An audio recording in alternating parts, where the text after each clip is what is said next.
My name is Aaron, and a discussion I recently had with my mother reminded me of a terrifying thing I'd experienced. This incident happened in my late teens. I'm currently 23 and figured I'd better relay the tale to my fellow readers and writers before it becomes lost again to more recent and important happenings. When this story happened, I was near 17 and I was working with my mother in her business cleaning office buildings. It sucks sometimes, but it was mostly easy and paid well for a teenager. I'd done it since I turned 15 and had managed to save a big chunk of cash to go toward college. My family was working class, therefore my parents couldn't afford to pay my way through school, and since I'd seen student loans almost destroy my older brother, I opted to pay my own way if I could, and I eventually did. The evening this happened, Mom and I were cleaning a large floor-sized office she had just got the job for. This place was an average-sized job, and we figured we could finish the work in 2 or 3 hours, but from the way it seemed, the office employees were unusually clean, so we got it done in less than 2. That night, I was wrapping up the vacuuming in the main hall when I heard what sounded like a woman's voice. Generally, when we began cleaning the offices, all of the employees were long gone. At this particular job, it was nearing 3 in the morning, and we had assumed that we had the place to ourselves. I turned off the vacuum for a moment to see if I was indeed hearing someone, but I heard nothing, so I went back to work. When I reached the point in which the cord couldn't go any further, I unplugged it so I could move to the closer outlet. The second the vacuum stopped, I heard a woman's voice again, but this time I could hear it clearly asking for help. It sounded like it came from the office at the end of the hall, so I walked up to the door and slowly turned the knob and slightly cracked it. Despite the fact that I was already shaking from fear, I quietly peeked in and saw a large man holding a woman in a business suit down on her desk. From what I could see, the man was trying to hold her down with one hand while attempting to pull his underpants with the other. The room was dimly lit, but I'm almost positive he was also holding a small knife to her throat. Regardless of whether I was terrified, there was no way I could let him assault her. So, gritting my teeth, I threw the door open and yelled at him to get off of her. The man jumped up real fast, and that was when I could see the knife more closely. Despite it only being a small Swiss Army-type knife, I was still scared out of my mind and was already questioning my decision. He stood for a moment staring at me as he held the knife in front of him. Unsure of what to do, I told him in the most confident voice I could summon that there were several other people in the office with me and one had a gun. That was all a crock, of course. My mother was the only other person on that floor, and besides the security guard, who was God knows where, we were the only other people in the entire building. I could see by the way he looked at me. He wasn't sure if I was bluffing or not.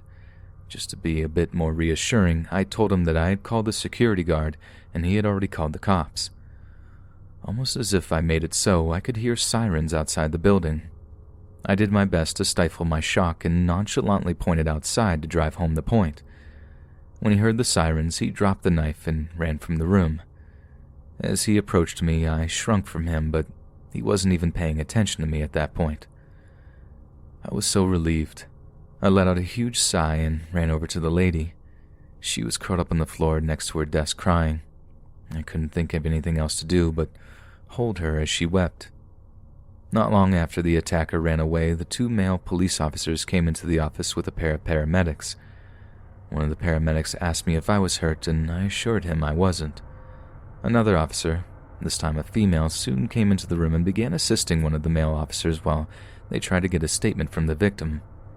The other male cop approached me and suggested I fill him in on what I'd seen. We walked out into the hall and I told him everything that had happened. While I was speaking to him, I noticed my mother sitting at one of the desks talking to another police officer. I'll admit, I was a little concerned that the attacker had perhaps went after my mother, but once I heard her speaking to the police as they first entered the floor, I was able to relax and focus on the poor woman who had just escaped being violated. When I'd finished talking to the cop, I walked over to my mother. The first thing that she did was hug me and ask me if I was all right. I told her the same thing I told the paramedic. Then came my turn to ask if she was okay, and she simply said yes. Being curious, I asked her if she knew who had called the police. Apparently, she had been the one. When she had finished with the rest of the cleaning, she was curious what was holding me up. Just before she came around the corner of the hallway I had been vacuuming, she heard me talking to someone in the office. Even though she didn't know who I was speaking to, she could hear the terror in my voice, so she hid behind one of the nearby desks and called the cops. I didn't hesitate to thank her for doing that, but she waved it off like it was no big deal. My mom is the coolest chick in the world, and I can only hope to grow up to be half the woman she is. We sat at one of the tables while we waited to get the okay to go by the police. After 10 or so minutes, the paramedics came out of the back office with a lady on a gurney. As they passed, she thanked me for saving her. Unsure of what to say, I started crying. I'm still not sure why, but I did. Perhaps the guilt I felt for not acting faster was the reason, but this long after the attack, it probably doesn't matter. A little while after they had taken her away, we were allowed to leave. My mom tried to remind the police to make sure to clean up after themselves. She joked that she didn't want to be blamed for the office being dirty. They assured her that they would leave the office spotless. I recognize that joking in a situation such as this may appear crude, but being able to laugh did work well to dissipate the tension in the air. After we'd finished loading our supplies in the truck, we headed home. At first, I feared I'd have a difficult time sleeping that morning, but I guess the come down from the adrenaline left me exhausted, and I woke up in the same position I had fallen asleep in. The next night, my mom and I went to work. She volunteered to vacuum the hall that I had been in the night before, and I didn't argue. I had walked down that hall earlier in the night just to see how I would feel about being there. Strangely, I wasn't bothered at all by it, but then again, I wasn't the one who was assaulted either. As the days morphed into weeks, we continued to work, and by the time school started, I had all but forgotten about what had happened. It wasn't until November that we heard anything new about that night. Fortunately for all decent people, the police caught the guy as he ran out of the building. From what they could tell, he had slipped into the building at some point that evening and snuck past the security guard. He did admit that he was there to steal stuff to sell for narcotics, but they couldn't get him to admit to the assault. It didn't really matter what he said. The police had enough evidence to convict, and since he already had 2 strikes, they were able to put him away for life. As far as his victim, I hope she was able to put her life back together and move forward. I've not heard from her since or run into her, nor do I ever expect to. It's probably best I'm not around to remind her of that terrible night. Mom kept going with the business until last year when she remarried and was finally able to put away her duster and vacuum. Paul, her new husband, is a great guy and they seem very happy. Now we come to me. As I said, I put myself through college and just graduated this past year. My biggest hope is that through my education experience in making and saving money, I can help other young people avoid the pitfalls of borrowing money for school and other associated financial mistakes most Americans make. I'm not pretending to be some sort of get-rich-quick guru. I just want to help people get out of bad spots, kind of like I did that night.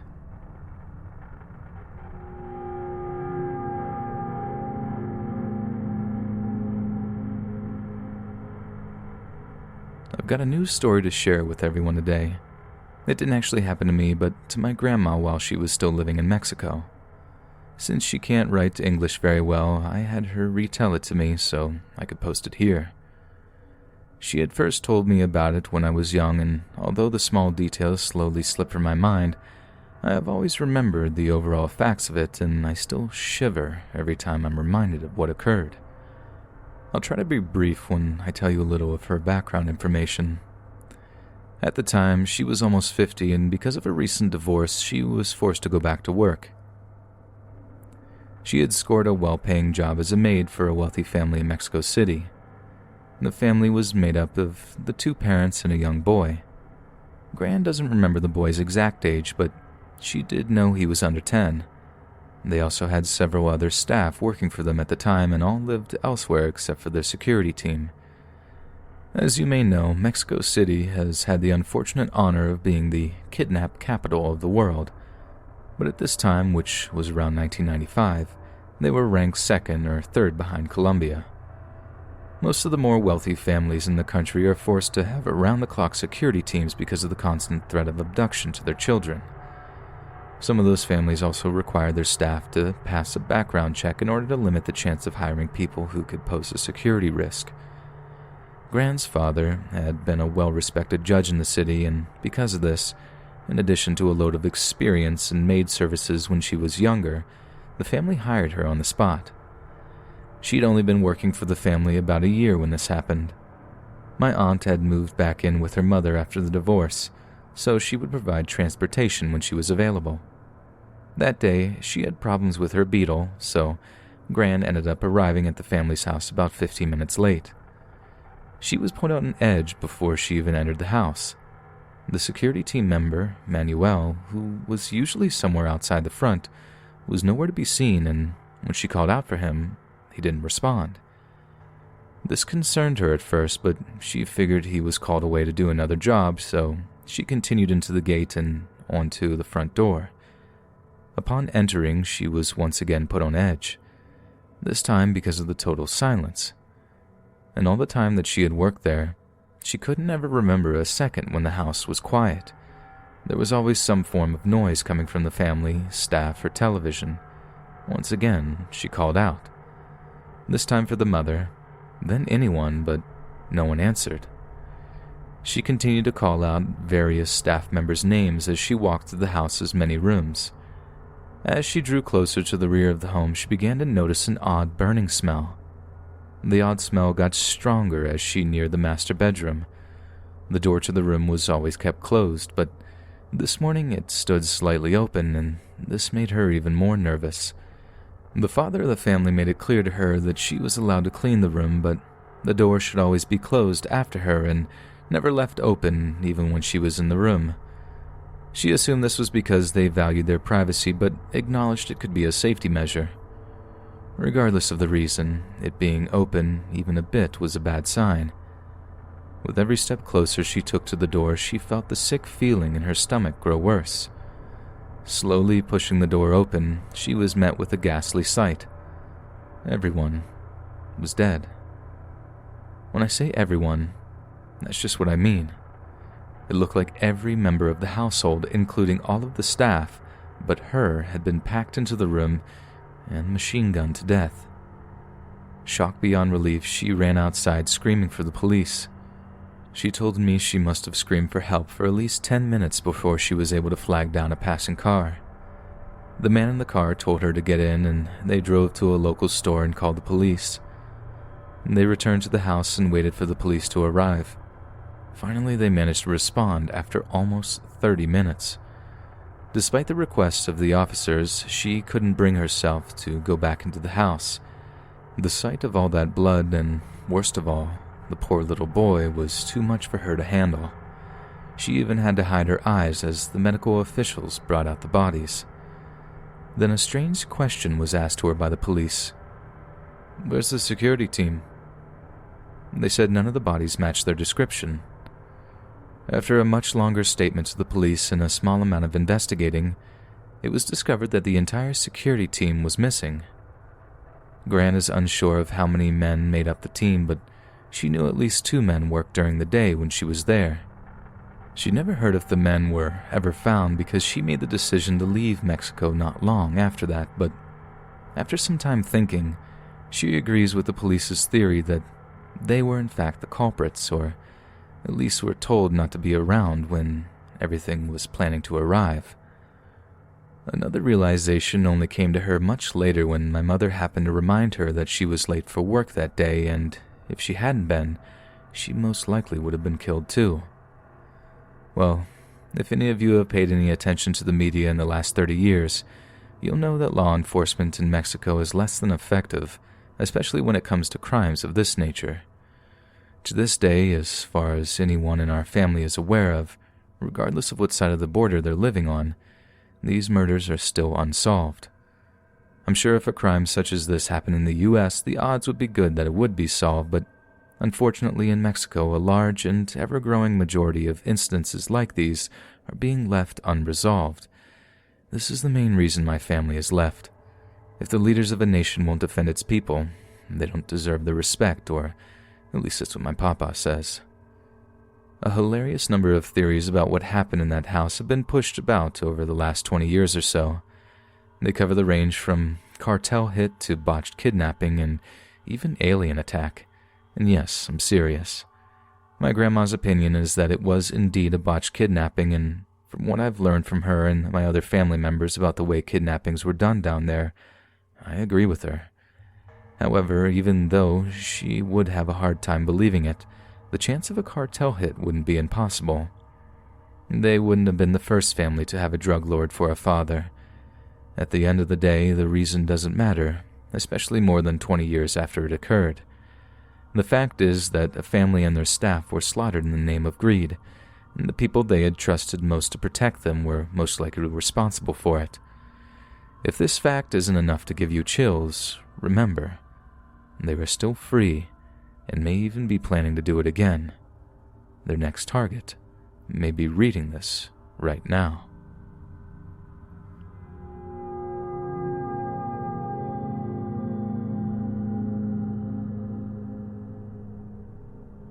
June 23rd, 2005 was a day that would prove to change my life forever. Despite it starting just like any other, by the time the sun would go down, I'd never be able to return to the carefree life I'd been living for the past 25 years. I know many of you dislike how other writers often choose to lay out some form of background in their stories, but I assure you, without knowing the events that led up to this disaster, I would only be giving you half the story. I promise I'll try to keep it brief with the facts and get to the reason why you're here as fast as possible. On or around April of 2005, I got a job at a mid-level hotel off the highway. Even though I had no desire to be a housekeeper, most of my other options were out of the window because I had a felony on my record. Of course, I was told I could be a stripper, but that would have been my last option, and I wasn't there quite yet. If you may be wondering how exactly I caught my charge, you're going to have to wait for a minute when I feel like writing that story, but I promise you, it wasn't anything exciting. Anyway, I worked that job sometimes 7 days a week, and other than some amazingly disgusting things I found, it stayed relatively normal. That facade of normality would be destroyed on the morning of June 23rd. I had caught the bus into work like I had every day before, but this day a weird item in the paper made me uneasy and would prove somewhat prophetic. A headline stuck at the back page stated, "Violence towards hotel staff on the rise nationally." Whether it was aimed at me personally or not, it did manage to put me on edge. By the time it came to clock in, I tried to put it out of my mind and get to work, but unfortunately within the hour, one of the other girls mentioned it. I must not have been the only one bothered by the headline because the other girl standing next to us told her to shut up, and she did. This was thankfully the last time it was mentioned, but for me, the day would only get worse. Multiple times that morning, I happened to notice a guy hanging around the soda machines. The thing that made him stand out to me was his nervous body language. His eyes constantly scanned as if though he was looking for someone or something, but could never find it. Despite his clearly strange behavior, I wrote him off as just another nutcase, a mistake I now very much regret. I assumed that security had his eye on him, but it wasn't until later I was told that it was the guard's day off.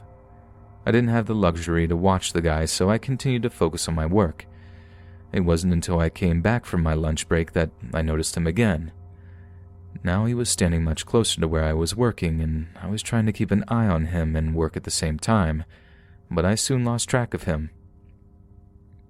Another one of the girls had mentioned him creeping around her area earlier, but we had foolishly joked about it rather than take the threat seriously.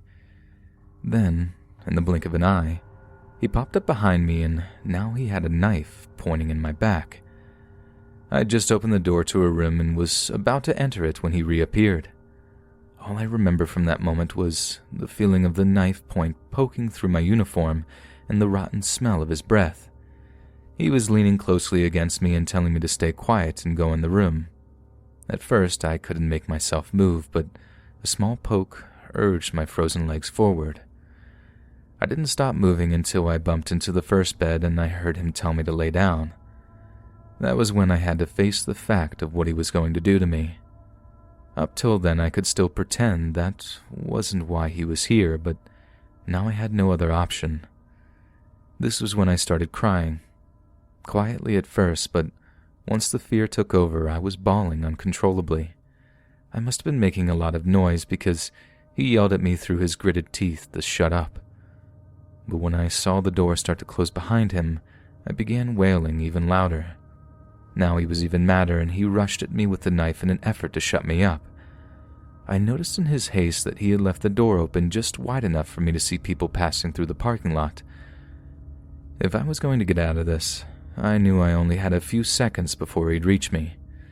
That was when I screamed for help as loud as I possibly could, but he was on me before I could finish, his knife now pointing at my throat. I felt the fight go out of me, and I just wanted it to be over.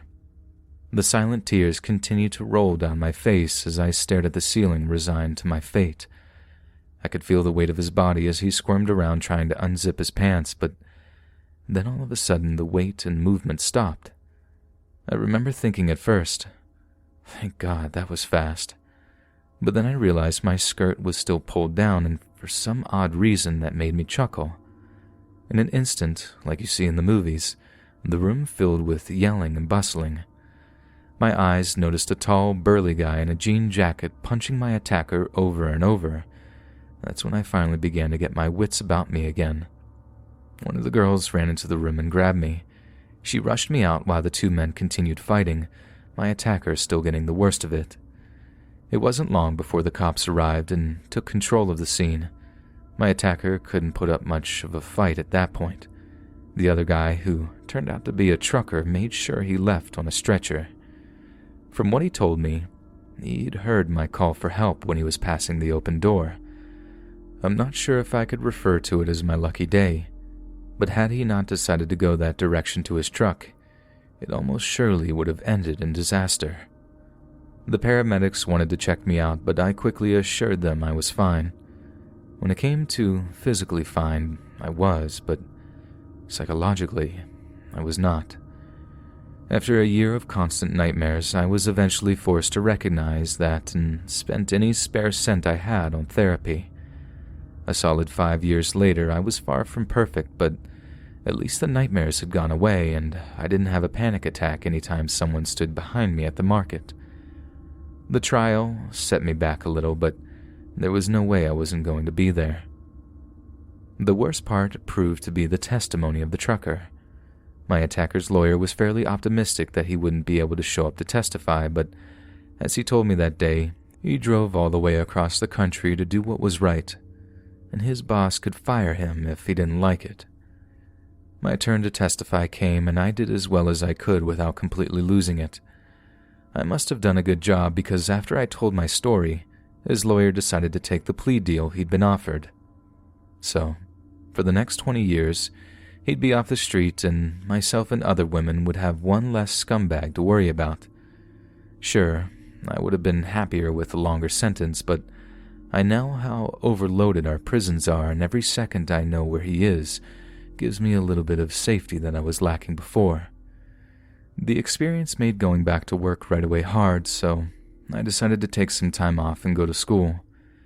I had no real goal for or plan for school, but the student loans allowed me time to deal with my problems without having to work 60 hours a week to keep my head above water. Somehow during the whole process, I ended up with a degree in counseling, and now I try to help other women with similar trauma deal with its lingering effects. Funny how life works out sometimes. If there's anyone reading this that happens to be wondering why today is the day I'm writing this, well, I just received a letter from the Department of Corrections letting me know that the man who attacked me almost 20 years ago is being released soon. Therefore, I guess this seemed to be the appropriate time to tell my story. Apparently, he had a good time, and he is thought to no longer be a danger to the public. For his own good, I hope they are right.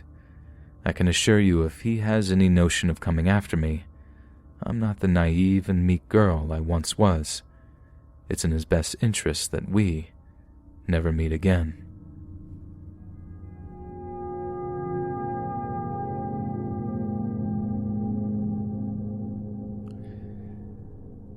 My family has been encouraging me for quite some time to share the story of a horrid incident I was unwillingly made a part of while running a cleaning service for the elderly.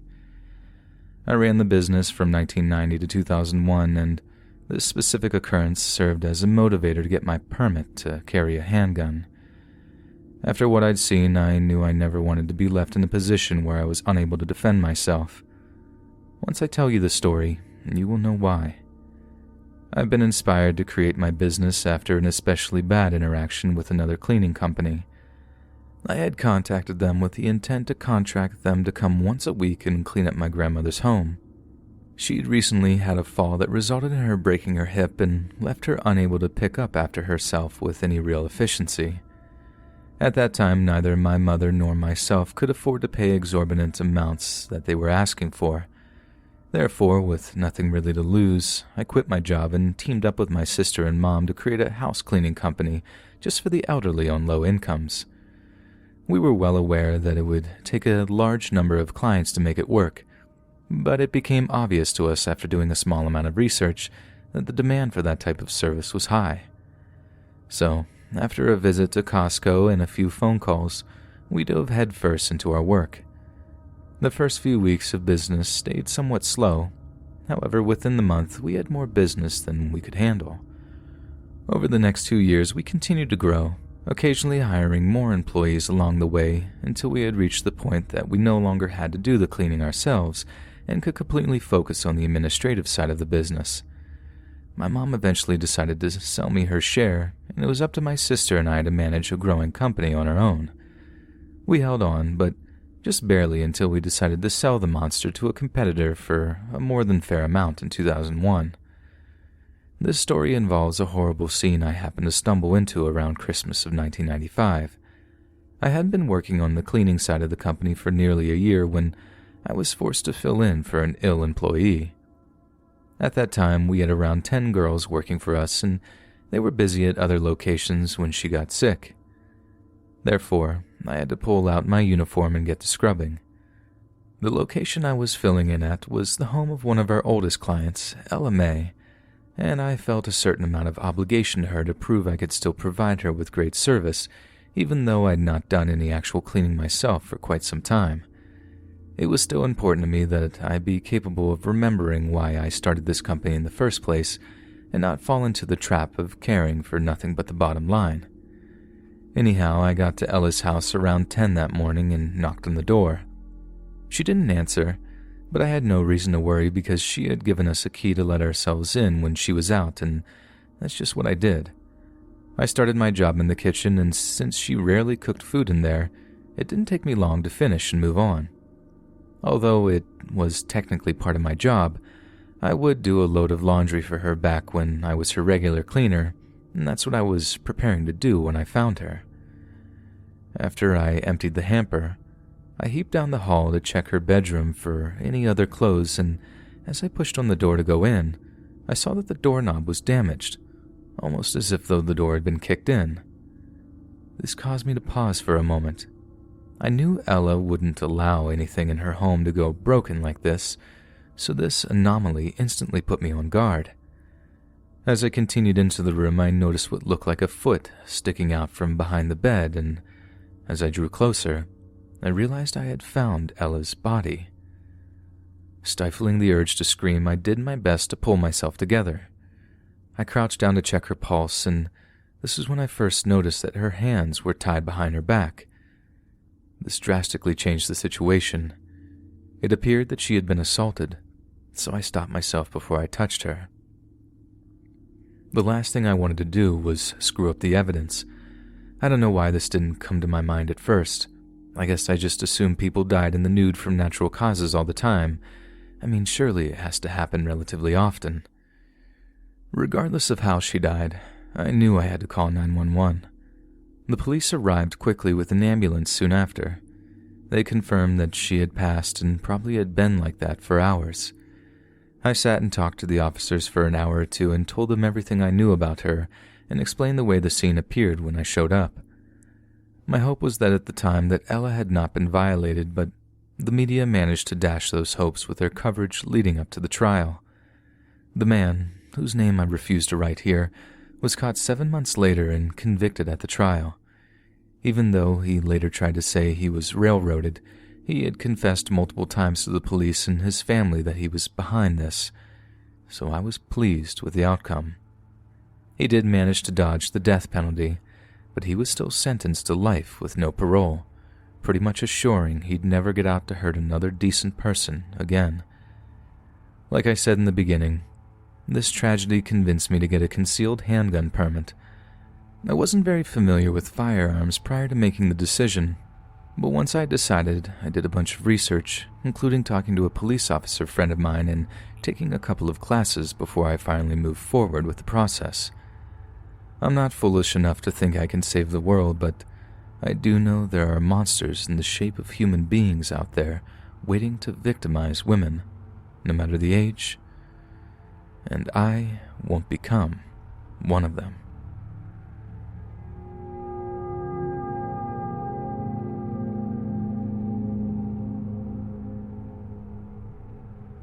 It's been a long time since I shared a story with you all here, but I've been waiting for something scary or shocking to happen in my life. Well, boy, what happened just last week surely qualifies. As most of you know, I work for a power washing company. I may find myself cleaning algae buildup off of a sidewalk or black mold from the side of a building, so my job can be really diverse sometimes. When the events of this story happened, I was part of a crew power washing rush stains and dirt from the exterior walls of a large apartment complex. Although we rarely used them, the design of the complex required us to use scaffolding in order to reach certain areas of the facade. Since I have a major fear of heights, I made it clear from the start that I would not be one of the guys at the top. Most of the other guys in the crew didn't mind working on the scaffold, so there wasn't much pushback from the bosses. I volunteered to run the ground level washer, and that was what I was doing when the accident happened. We'd been working at the complex for almost a week and were getting near the end. The part of our job that took the longest was the erecting of the scaffold. Most of us tried to get to the job a little early so setting it up wouldn't eat into our cleaning time. Each time we set the behemoth up, I couldn't shake the bad vibe I was getting from it. I used my fear of heights as a justification for my ill feelings towards it, but it may have had to do more with the way the thing swayed and shook each time someone on it moved even an inch. Voicing my concerns most likely wouldn't have gotten me anywhere, so I kept my mouth shut. That last morning we set it up, it was windier than usual, but within an hour of us finishing, the wind had died down, so we were able to get to work without the fear of it blowing down around us. For most of the remainder of the day, work went smooth as usual, but once we returned from lunch, we were running on borrowed time. At least one of us was. When we got back to the complex, we began noticing that the wind was beginning to pick up again. Despite this, it didn't appear to be blowing the scaffold down, so we decided to get back to cleaning. We were almost finished anyway, and were looking forward to moving on to the next job. My partner climbed the scaffolding, and I got to work at the ground level. I was in my own world listening to Joe Rogan, but I could still faintly hear the scaffolding rattle every time he moved. This was the way it had been all week, so I paid it no mind. At some point, I turned my back to it, and about that time, a big, and I do mean big, gust of wind blew through the area we were working in and was quickly followed by a series of bangs. When I heard the first bang, they got my attention and caused me to look behind me just in time to see the second level collapse, taking my partner with it. Even though I wanted to help him, I knew I couldn't. So I backed up real fast just in case part of it got blown my way. It was a sickening thing to watch, and the whole time I couldn't help but feel guilty. To be honest, I still feel that way. I know it's irrational, but he's my friend and I just stood there. The second it all stopped, I ran over to him and began pulling parts of the structure off of him. He wasn't moving at first, but when I touched him to take his pulse, he started moaning. My first words to him were to stay still and not move.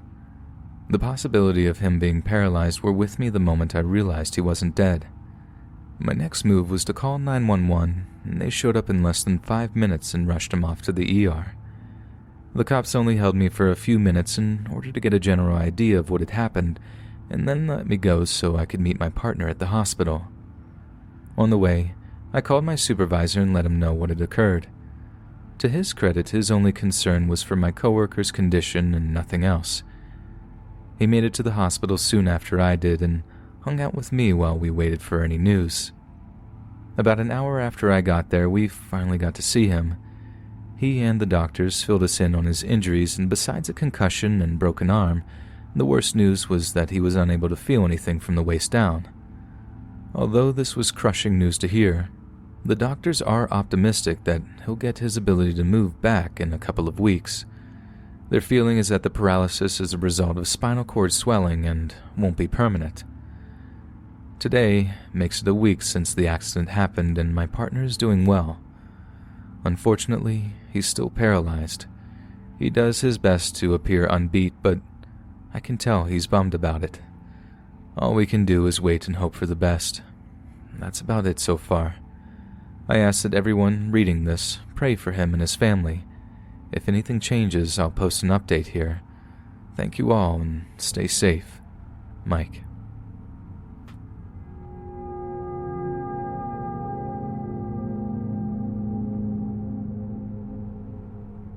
Here in my state, law enforcement agencies have a department to clean crime scenes after the victim has been removed.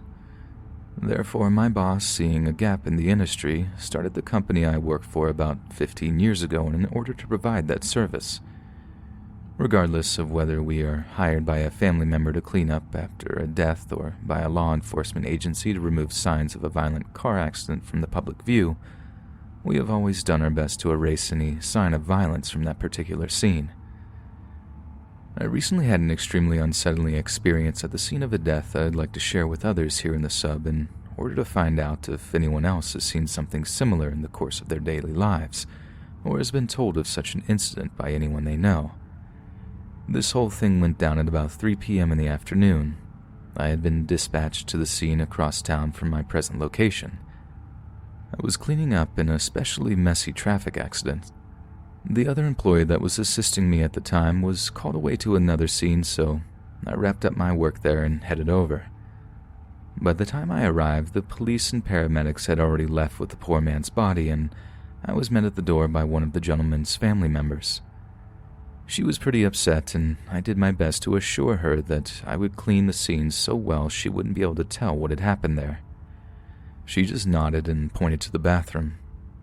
Taking the hint, I entered it to assess the extent of the work needed, and once I was sure of what I would need, I went back out to my truck to get my suit and cleaning supplies. When I re-entered the home, I was met in the hallway by a skinny and unkempt young man. Right off, I could tell by his body language that he was angry about something. He began by getting very close to me and pointing his finger in my face. And then he said, "Where have you been? It's been over an hour. Get in there and clean up that mess."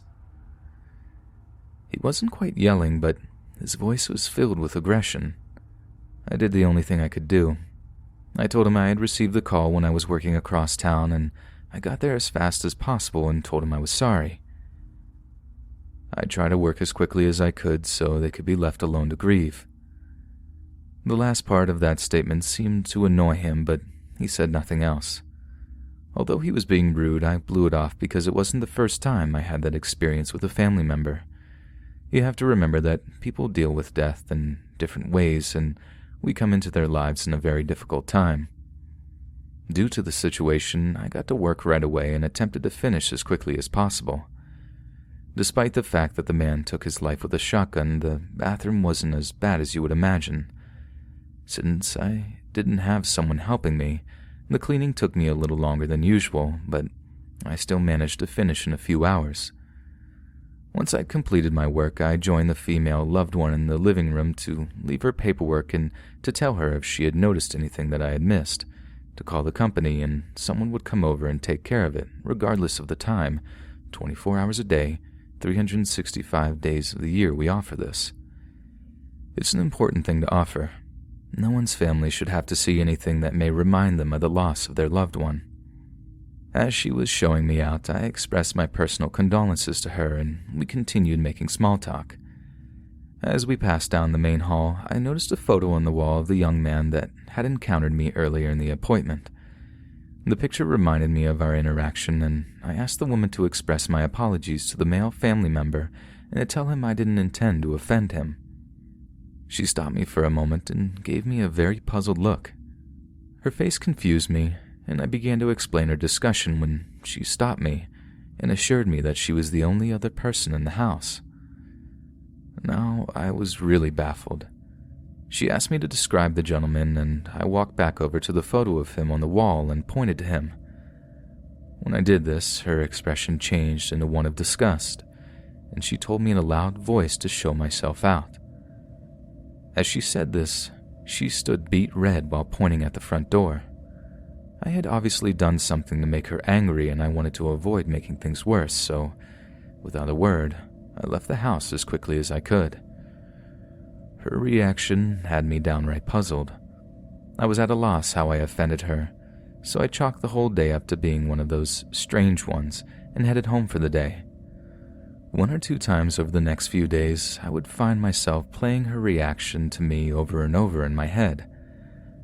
Ultimately, I decided that either I was confusing that interaction with a different person or I was playing wrong. With that conclusion, I chose to put the whole scene out of my head. Then, 2 days later, I was reading the local paper as I did every morning before work, and when I came to the obituaries, a particular picture made me choke on my coffee. When I looked again, the face looking back at me was the same one in that picture in that hallway.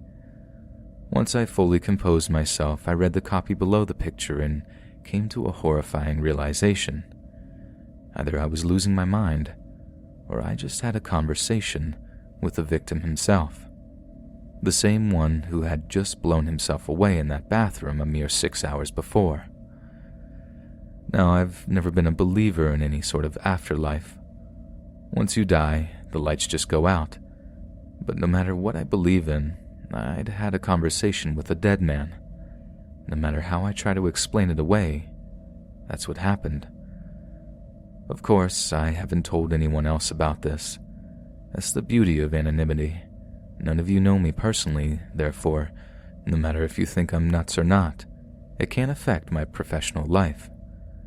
I realized fairly quickly in this line of work that if you say or do certain things to certain people, they become suspicious that the job is starting to affect you psychologically, and I can see the possibility of this occurring. However, I can promise you all here I am completely sane. Then again, crazy people never think they're crazy. As you can see, this has freaked me out. I even had a dream that I spoke to him again, but this time, you could see through his head where the buckshot went through. I need some input, and this is the only place I feel safe enough to ask for it.